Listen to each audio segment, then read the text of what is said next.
Chapter 21. Victory over the Canaanites. The Canaanite king of Arad, who lived in the Negev, heard that the Israelites were approaching on the road through Atharim. So he attacked the Israelites and took some of them as prisoners. Then the people of Israel made this vow to the Lord: "If you will hand these people over to us, we will completely destroy their towns." The Lord heard the Israelites' request and gave them victory over the Canaanites. The Israelites completely destroyed them and their towns, and the place has been called Hormah ever since. The bronze snake. Then the people of Israel set out from Mount Hor, taking the road to the Red Sea to go around the land of Edom. But the people grew impatient with the long journey, and they began to speak against God and Moses. "Why have you brought us out of Egypt to die here in the wilderness?" they complained. "There is nothing to eat here and nothing to drink, and we hate this horrible manna."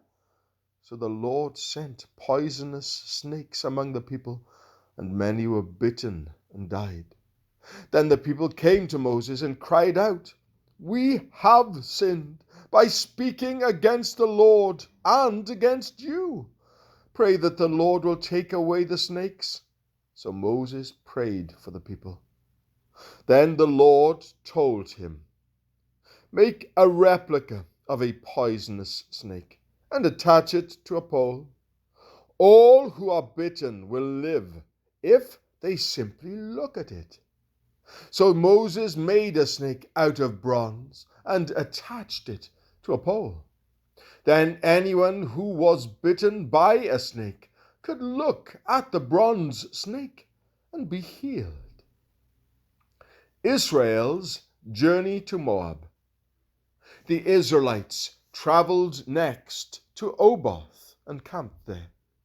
Then they went on to Lai Abarim in the wilderness on the eastern border of Moab. From there they traveled to the valley of Zered Brook and set up camp. Then they moved out and camped on the far side of the Arnon River, in the wilderness adjacent to the territory of the Ammonites. The Arnon is the boundary line between the Moabites and the Amorites.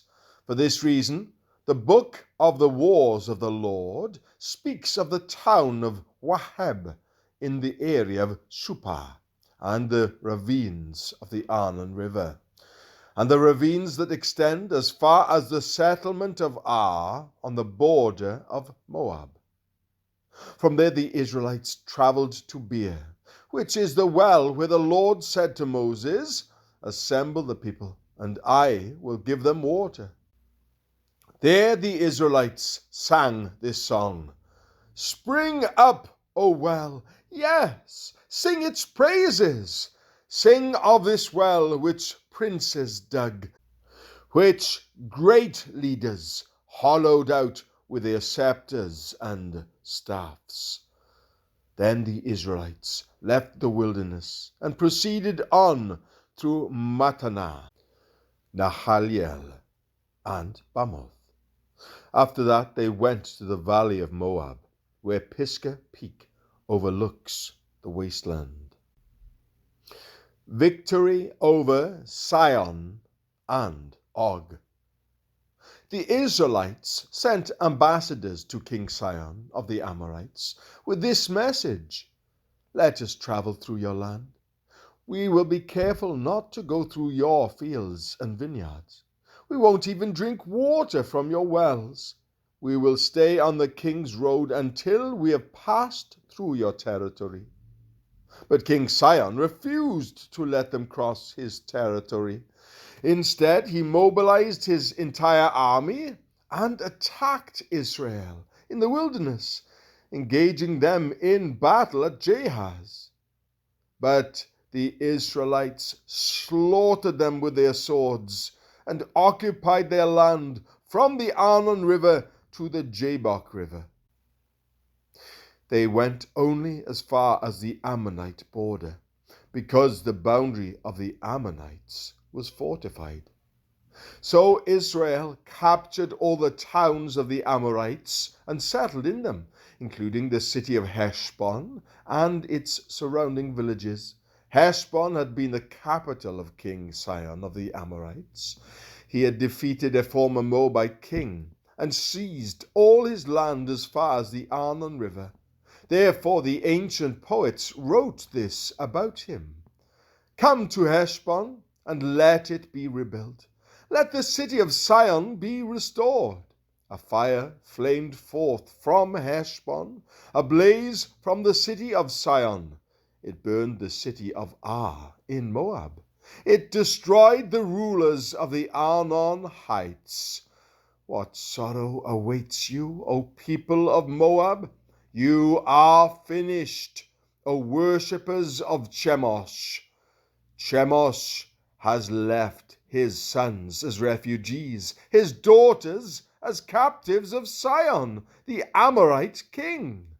We have utterly destroyed them, from Heshbon to Dibon.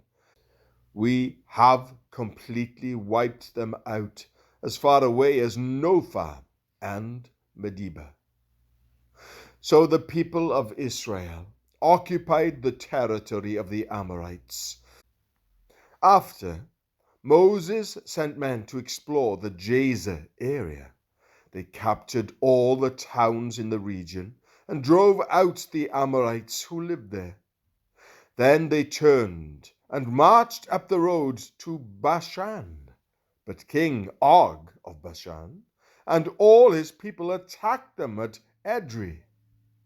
The Lord said to Moses, "Do not be afraid of him, for I have handed him over to you, along with all his people and his land. Do the same to him as you did to King Sihon of the Amorites, who ruled in Heshbon." And Israel killed King Og, his sons, and all his subjects. Not a single survivor remained. Then Israel occupied their land.